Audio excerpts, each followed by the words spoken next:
Suddenly, my boyfriend won't come inside and he won't tell me why. One day, Parker was visiting for dinner and suddenly just refused to come in, even though he'd been in my house a billion times. He stammered out an excuse that we should go eat at his place instead. At his apartment, he acted completely normal. But when I told him I needed to go back to mine so I could quickly grab my work clothes, he actually said he'd buy me new ones. He wasn't upset or anxious either. He just absolutely refused to go inside my house. The next day, he texted that he was outside, but when I stepped out, he'd parked 3 houses down.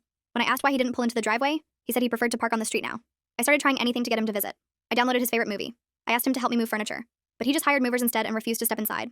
Once, it started raining hard while he waited outdoors, and he got completely soaked rather than step under the covered porch. I asked if something happened the last time he was there. He said no. I asked why he wouldn't come inside, and he said he just couldn't anymore. When I pressed for a reason, he said, "I'd rather not discuss it." His behavior was affecting everything. We couldn't hang out with my roommate Anna. We couldn't use my pool. He suggested I move in with him, and when I said my lease wasn't up for 8 months, he offered to pay the penalty to break it. He'd already put a deposit on a new apartment without telling me. I had to figure out what was going on. Anna said nothing unusual happened that last Tuesday he visited. Parker had waited in the living room like always. She'd been in her room most of the time. When she came back downstairs, he was sitting on the couch normally. Nothing seemed wrong until I got home, and he immediately wanted to leave. She said he'd actually left his phone on the coffee table in his rush to get out, and she'd had to run after him to give it back. I checked our security cameras from that night. Parker arrived at 6:15, and Anna let him in at 6:16. There was a gap in the footage from 6:18 to 6:27, 9 minutes of black screen. He was sitting on the couch before and after looking exactly the same, but his wine glass was on the opposite side of the coffee table and his jacket was folded differently. My neighbor mentioned seeing Parker's car parked outside for hours last week while I was at work. When I asked Parker about it, he said yes, he'd been there. The neighbor said Parker had walked around the entire house multiple times, taking photos with his phone and measuring the distance between windows. I started staying at his place every night. He'd drive me home in the mornings and wait in the car. His mother came to visit and asked to see my house. Parker told her I'd moved in with him permanently and my house had black mold. I'd never mentioned any mold, and when I corrected him, he gave me a look that stopped me cold. 3 weeks passed and nothing changed. Our relationship was perfect otherwise, but he'd started making bigger decisions. He'd called my landlord pretending to be me and tried to break my lease. He'd had my mail forwarded to his address. He was systematically removing any reason for me to go home. I threatened to break up with him if he didn't explain. He said he understood if I needed to do that, but he still couldn't tell me. He said, "I can't explain it in a way that would make sense to you." When I said to try anyway, he said, "You wouldn't believe me and it would make things worse for you." I asked if my house was dangerous. He said no. I asked if something bad would happen if he came inside. He said no. I asked if he was afraid. He said fear wasn't the right word. When I asked what the right word was, he thought for a long moment and said incompatible. Then Parker proposed, but said we'd have to sell my house first. When I said I wasn't selling, he withdrew the ring. He said he couldn't marry someone who lived there. I said I didn't live there anymore since I was always at his place. He said that wasn't enough. The house had to be sold to someone else. When I asked why, he said, because then it would be their problem. I demanded to know what happened during those 9 missing minutes of footage. He said nothing happened. I said something must have happened to make him act this way. He said, act what way? Like his behavior was completely normal. Then he said he'd been back to my house many times while I was at work. He'd been in the yard and on the porch and looked through all the windows. He'd spent hours studying it from every angle. He'd measured the exterior walls and compared them to the city's blueprints. There was an extra room that shouldn't exist. I asked why he kept coming back if he wouldn't go in. He said he was trying to understand something. When I asked what, he said, why you can still live there. He said other people had lived there too and been fine, but that didn't mean it was actually fine. Later, I found a note in his handwriting that must have fallen from his pocket. It was a list of dates and times going back months before we'd met. Next to the last date was my address and a single word, confirmed. I stared at the note in my hands and felt my stomach drop. The dates went back 2 years, long before Parker and I met at that coffee shop 6 months ago. My fingers shook as I traced over his handwriting, seeing my address there with confirmed written next to it. He'd known about my house before he even knew me. I thought back to how we'd met, how he'd struck up that conversation about my book, how natural it all seemed. Now I wondered if any of it was real, or if he'd planned the whole thing. My mind raced through every conversation we'd had, every moment that felt genuine, every time he said he loved me. How much of our relationship was built on this secret knowledge he'd been carrying? I folded the note and put it in my pocket, my decision already forming. I was done being passive about this whole situation. Parker might refuse to tell me what was going on, but that didn't mean I couldn't find out for myself. I'd been letting him control everything, letting him make decisions about my life while I just went along with it. Not anymore. That evening when Parker picked me up from work, I sat in his car and turned to face him directly. You need to stop making decisions about my housing without my consent, I said firmly. He looked surprised, his hands tightening on the steering wheel. I understand, he said after a moment, nodding slowly. But I could see it in his eyes, that careful calculation, that planning look he got. He was already thinking of ways around this boundary I was setting. We drove to his apartment in silence, and I watched him the whole time, studying his face for any sign of what he was really thinking. Late that night after Parker fell asleep, I opened my laptop in his living room and pulled up the security footage again. I went through frame by frame, writing down every single change I noticed after those 9 missing minutes. The wine glass had moved from the left side of the coffee table to the right. His jacket was folded differently, the sleeves tucked under instead of laid flat. And now I saw something I'd missed before. The throw pillow from the couch was on a completely different chair. Someone had been in that room during those 9 minutes, moving things around, and Parker had tried to put everything back, but hadn't gotten it quite right. I grabbed a notebook and started making a list of all the controlling things Parker had done recently. He'd called my landlord Catherine Durham pretending to be me. He'd forwarded my mail to his address without asking. He'd put deposits on apartments without telling me. He'd lied to his mother about black mold in my house. He'd hired movers instead of helping me himself. Seeing it all written out in black and white made my chest tight. This wasn't just strange behavior about my house. This was him systematically removing my independence piece by piece. By the end of that first day of really thinking about it, I'd made a decision. I needed to pursue 2 things at once. I needed to know what was wrong with my house, what that extra room was that shouldn't exist, and I needed to understand what Parker really knew about it, what his company did, why he had that list of addresses. The next morning while Parker was in the shower, I texted Anna from the bathroom with the fan running to cover the sound of my typing. Can you help me reconstruct every minute of Parker's last normal visit? I typed quickly. She responded immediately with YES in all caps, then started sending me timestamps from her phone. She'd heard him arrive at 6:14 because she remembered checking the time. She came downstairs at 6:25 to get water and he was on the couch. She went back up at 6:27 and stayed there until I got home at 6:45. Those timestamps lined up almost perfectly with the camera blackout from 6:18 to 6:27. While Parker made breakfast, I sat at his kitchen table with my notebook, writing down his exact words from our conversations. Incompatible was what he'd called himself and my house. Their problem was what he'd said about selling to someone else. Confirmed was on that note next to my address. The language felt clinical, like he was describing a medical condition, or a scientific observation rather than a house. It reminded me of how doctors talk about diseases, careful and specific and removed.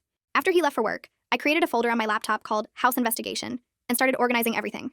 Screenshots of the security footage showing the changes, the timestamps from Anna, photos my neighbor Bud Casey had sent of Parker measuring my windows, the note I'd found with the dates and addresses. Having it all organized in one place made me feel like I was taking back some control over this insane situation. I saved multiple copies to different cloud services just in case. Looking at all the evidence laid out, I made another decision. I wouldn't confront Parker yet while I gathered more information. If he knew I was investigating on my own, he might try harder to get me out of the house or hide whatever else he knew. I needed to be smart about this. Strategic. The way he'd been strategic about slowly taking over my life. That evening after dinner, I pulled up my laptop and started digging into the router settings. I'd never looked at the system logs before, but there they were. Pages and pages of connection records and power events. I scrolled back to that Tuesday and found exactly what I was looking for at 6:18 p.m. The router had lost power for 9 minutes, coming back online at 6:27. The timestamp matched the camera blackout perfectly. Someone had deliberately cut power to the security system and the network, but left the rest of the house running. The next morning, I grabbed my tape measure from the garage and started mapping out every room in the house. I measured from wall to wall, writing down each number in my notebook. The kitchen was 12 feet by 14 feet. The bathroom was 6 by 8. When I got to the living room, something felt off. The exterior wall should have been 15 feet from the hallway, but my tape showed only 13 feet. I measured again to be sure. Still 13 feet. I went outside and measured the exterior of the house, then came back in and compared the numbers. The living room wall was definitely 2 feet thicker than it should be. That night, I drove to the hardware store and bought a pack of battery-powered motion sensors. Back home, I stuck them on every door and window, one by one. Each sensor had a little red light that blinked when it detected movement. I walked past each one to test it, noting the baseline readings in my notebook. If something was getting into my house through that hidden space, these sensors would tell me. The next morning during my drive to work, I pulled out my phone and hit record on the voice memo app while sitting in traffic. What would need to happen for me to stay with Parker? I asked myself out loud. He'd need to tell me the truth about what he knows. He'd need to stop trying to control where I live. He'd need to explain that list of addresses. Hearing my own voice say these things made them feel more real. I kept recording. What would make me leave him? If he keeps lying. If he won't stop this weird behavior. If he puts me in danger. The words hung in the air of my car.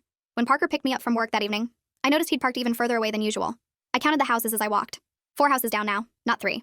I pulled out my notebook and wrote down the date and time while he watched me from the driver's seat. My irritation was building with each new avoidance. He used to wait in my driveway like a normal boyfriend. Now he acted like my house had some kind of force field around it.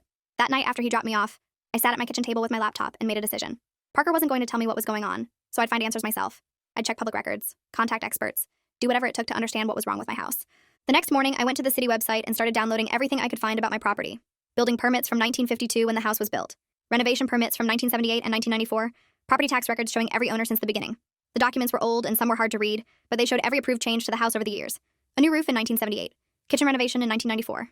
Nothing about any hidden rooms or observation spaces. I spread the papers across my dining table and started comparing the official square footage to my measurements from yesterday. The permit said the house was 1,850 square feet.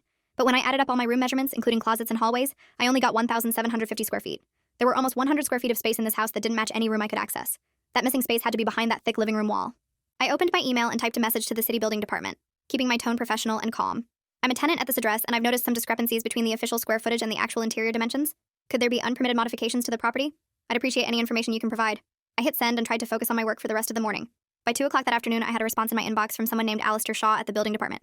He wrote that unpermitted work could definitely explain the square footage difference I'd found. He said these kinds of modifications happen more often than people realized, especially in older houses. He offered to schedule an official inspection if I could get my landlord's approval. He even included his direct phone number and said to call if I had questions. I saved his email and added his contact information to my phone. Having an actual city official confirm that something might be wrong with my house made me feel less crazy. Parker kept insisting everything was fine while refusing to go inside. Now I had proof that the house had hidden space that shouldn't exist. I started drafting an email to my landlord Catherine about the inspection but stopped myself. I needed more evidence first. I needed to be strategic about this, just like Parker had been strategic about taking over my life. I pulled up the property records again and started highlighting every modification, every permit, every change to the structure. The paper trail would help me make my case. That evening when Parker texted that he was outside, I looked out the window and saw his car parked. So far down the street I could barely see it. I grabbed my notebook and walked the distance, counting my steps. 112 steps from my front door to his car, 4 houses and 2 driveways away. I walked back inside and grabbed the blueprints I'd printed from the city website. I spread them out on my dining table next to photos I'd taken of every room in my house. With a yellow highlighter, I started marking every place where something didn't match up. The living room wall was definitely 3 feet further in than the blueprint showed. The hallway to the bedrooms was narrower too. I took screenshots of the blueprint next to my photos and started making a presentation on my laptop. Each slide showed the official dimensions versus what actually existed.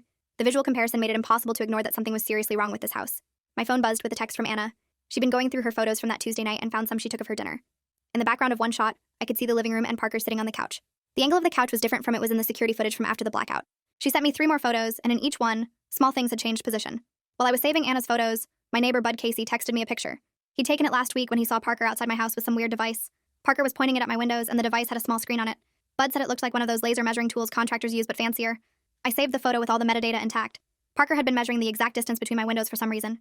I picked up my phone and dialed Catherine Durham's number. When she answered, I kept my voice calm and professional.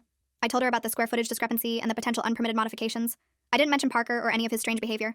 I just focused on the building code issues and my concerns as a tenant. Catherine sounded annoyed and tried to brush me off. She said old houses often had measurement errors in the records. But when I mentioned I'd already contacted the city building department, her tone changed slightly. She agreed to come look at the house next week when she was in the area.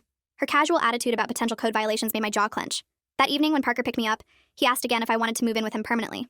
I told him I needed the truth about my house first. He went completely quiet and didn't argue or try to convince me. His silence felt heavier than any argument would have been.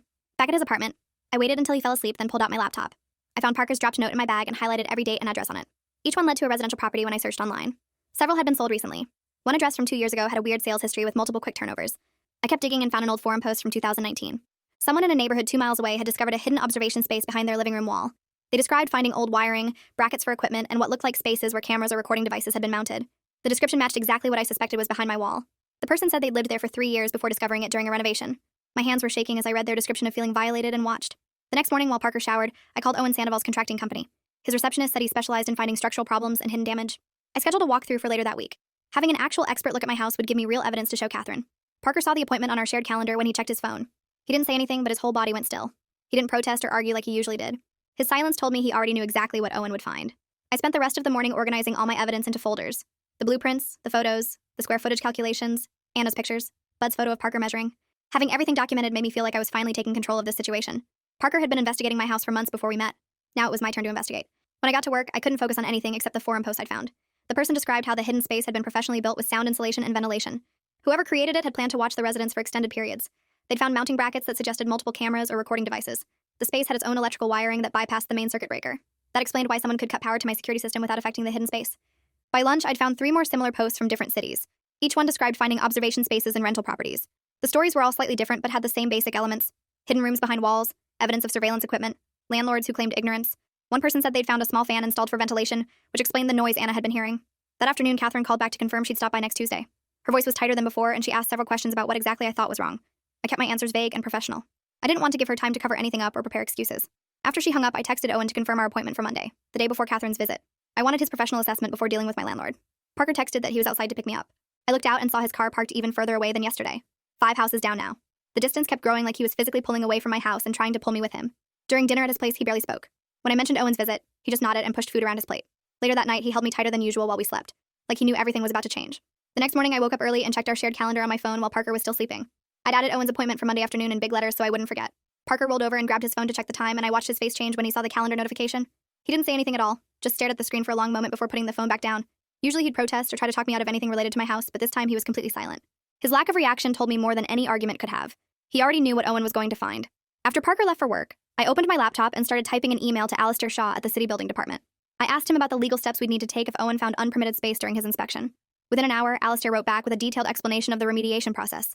He explained everything in simple terms I could actually understand, listing out the forms we'd need and the timeline for getting permits approved. I saved his email in my evidence folder along with all the other documentation I'd been collecting.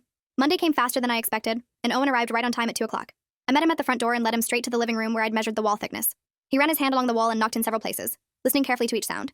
Then he pulled out some kind of electronic device and held it against the wall, moving it slowly across the surface. The device started beeping when he reached the center section, and he nodded like he'd expected that. He explained that the wall was definitely thicker than standard construction, and the echo pattern suggested a hollow space behind it. My heart was pounding, so hard I could hear it in my ears. This was real confirmation from an actual expert, not just my amateur measurements and suspicions. Owen showed me how a small camera inspection would work, drilling a tiny hole that could easily be patched later. He said it was completely legal as long as we had the landlord's permission, and the camera would show us exactly what was behind that wall. For the first time in weeks, I felt actual hope that I'd finally get answers about what was wrong with my house. I called Catherine right there while Owen waited, putting her on speaker so he could hear too. She immediately started making excuses about liability concerns, and said her schedule was too busy for the next month. When I pressed her about the safety issues, she said she'd need to check with her insurance company first. Her reluctance made me wonder if she already knew what we'd find behind that wall. After Owen left, I found a voicemail from Parker that he'd left while I was at work last week. I must have missed it in all the chaos, but when I played it back, his words made my skin crawl. He said selling the house would just transfer the problem to someone else, and that wasn't right. The moral concern in his voice revealed he knew something serious about my house, something bad enough that he didn't want innocent people to suffer from it. The next day, I had an appointment with Jocelyn Guzman, who specialized in helping people in controlling relationships. Parker had dropped me off at a coffee shop near her office, and I walked the rest of the way alone. Jocelyn was younger than I expected, maybe early 30s, with kind eyes and a calm voice that immediately put me at ease. She listened to my whole story without interrupting, taking notes on a yellow legal pad. When I finished, she helped me recognize all the warning signs I'd been missing or explaining away. She pointed out how Parker had been systematically removing my independence, from forwarding my mail to trying to break my lease behind my back. We spent an hour creating a safety plan with concrete steps I could take to protect myself. Following Jocelyn's advice, I went straight to the post office and got my own P.O. box that Parker didn't know about. Then I sat in my car and changed every single password on my accounts, using combinations he'd never guess. I started a new document with timestamps for everything that happened, going back through my texts and emails to build a complete timeline. Taking these practical steps made me feel more in control than I had in weeks. That evening, Anna texted me while I was at Parker's place making dinner. She said she'd been hearing a weird fan noise behind the living room wall for weeks, but had assumed it was just the HVAC system acting up. She said it ran constantly, day and night, and sometimes she could hear it clicking on and off at regular intervals. The detail sent chills down my spine because it matched exactly what that forum post had described. Someone had installed ventilation in that hidden space, which meant it was designed for extended use. The next morning, I checked my email and found an official message from Alistair with an appointment window for an on-site inspection. He could come next Thursday afternoon with the city inspector to formally document any code violations. My nerves were completely shot from all the stress, but at least I had a concrete plan moving forward with actual officials who could force Catherine to open that wall. Parker picked me up that evening and drove to his apartment without saying much. Once we got inside, he sat on his couch and looked at me with that same calm expression. He told me again that it wasn't about being scared of my house. He said the word incompatible like it explained everything, like it was the most logical thing in the world.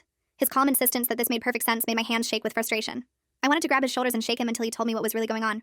Instead, I went to his kitchen and started pulling papers from my bag. I spread everything out on his counter and started organizing it into a clear timeline. I had screenshots of the security footage, Anna's texts about the noises, Bud's photos of Parker measuring my house.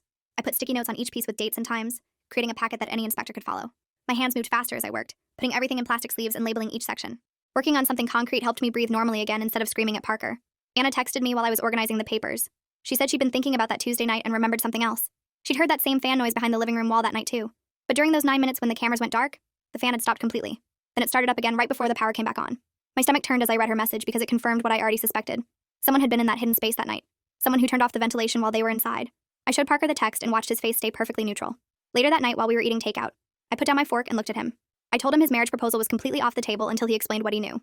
He nodded and said he understood, but he still couldn't tell me the truth. He accepted my boundary without any argument or emotion, which somehow made it worse. After dinner, I pulled out his dropped note again and studied it more carefully under the lamp. Some of the dates were from 2 years ago, way before we'd met at that coffee shop.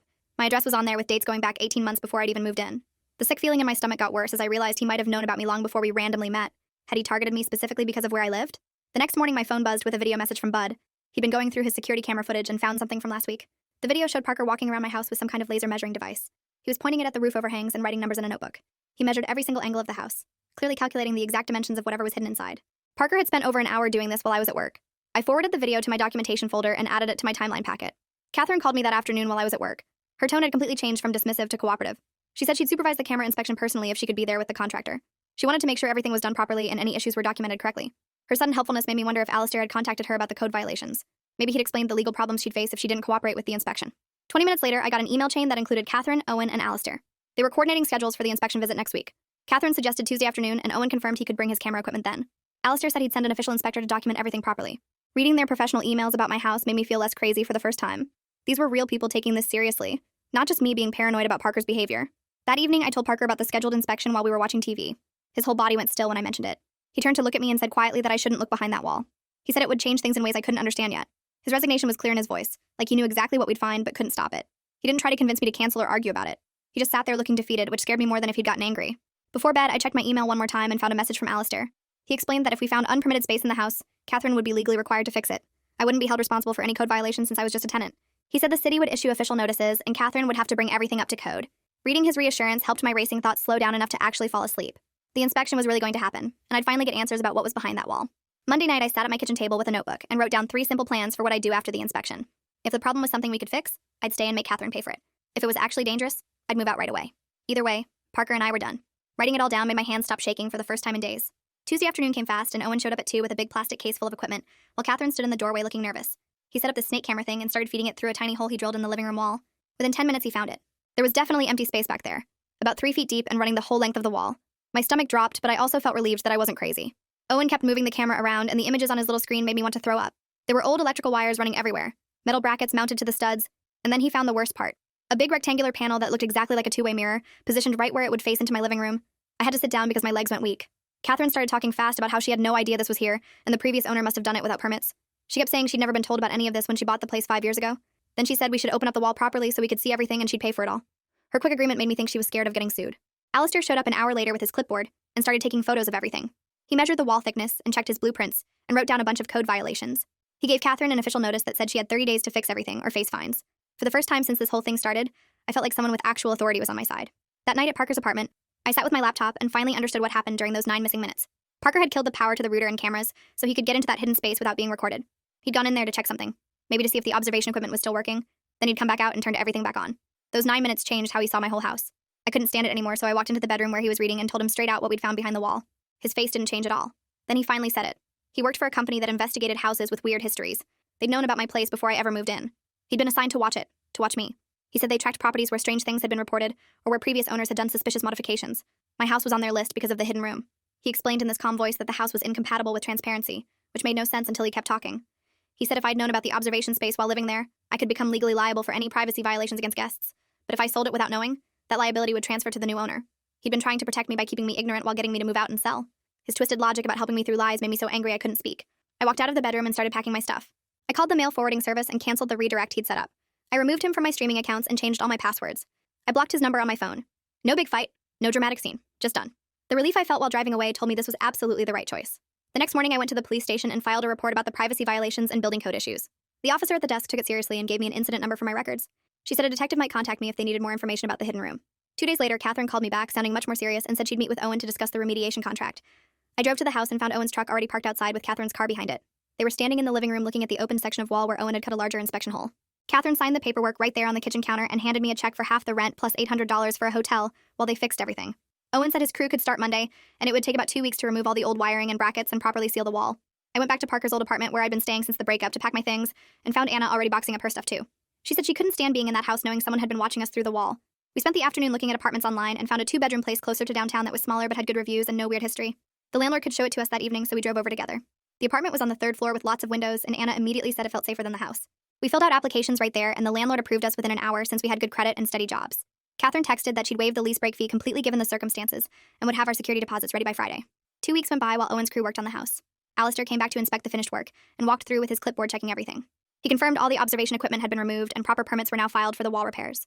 The house was officially just a regular house again with no hidden spaces or weird modifications. He gave Catherine the final inspection report and told her she could rent it out again once she disclosed the previous issues to future tenants. I had my follow-up appointment with Jocelyn at her office downtown, where we talked for an hour about recognizing control patterns in relationships. She helped me see how Parker had slowly been taking away my choices while making it seem like he was protecting me. We made a list of boundaries I wanted to set in future relationships and warning signs to watch for. She said trusting my instincts was the most important thing, and that I'd already shown I could stand up for myself by ending things with Parker. A few days later, I found a box of my things on the doorstep of the new apartment with a note from Parker saying he'd gathered everything I'd left at his place. The note also mentioned he'd started counseling through his work's employee assistance program to deal with his boundary issues. Part of me felt bad for him, but I didn't respond and just brought the box inside. Anna helped me go through it to make sure everything was there. Bud stopped by the old house while I was picking up the last of our mail and told me there had been way fewer strange cars driving slowly through the neighborhood since word got out about the investigation. He said the neighborhood watch group had started a shared document with home security tips and recommendations for contractors who could check for hidden spaces. The whole street was being more careful now and looking out for each other better than before. People were actually talking to their neighbors and sharing information instead of just keeping to themselves. I spent the next morning packing my last box of kitchen stuff from the old house while the remediation crew finished their final cleanup. Looking around the empty rooms, I thought about how I'd chosen to dig for the truth instead of accepting Parker's convenient lies about protecting me. It had cost me a relationship I thought was perfect but gave me back control over my own life. The weight that had been pressing on my chest for months was finally gone. A month passed in the new apartment and everything felt different in the best way. Anna and I had settled into a good routine and I was actually sleeping through the night without waking up anxious. The apartment might be smaller, but it felt like ours and nobody had ever hidden cameras in the walls or measured the windows with laser devices. I decided to write everything down and post it online as a warning to others about trusting their gut when something feels wrong. Parker's behavior had seemed caring at first, but it was really about control and keeping secrets that affected my safety. If someone refuses to explain their actions and tries to make major life decisions for you, that's not protection. It's manipulation. The response to my post was bigger than I expected, with hundreds of people sharing their own stories about partners who'd hidden important information or tried to control their living situations. Some had discovered their houses had problems their partners knew about. Others had partners who'd made up elaborate lies to isolate them. Reading all those stories made me realize how common this kind of thing was and how important it was to share these experiences so others could recognize the signs earlier than I did. That's today's wrap-up. I always hope these give you something practical to think about, not just a story. If even one part stuck with you, it was worth it. Subscribe so the next one finds you right away.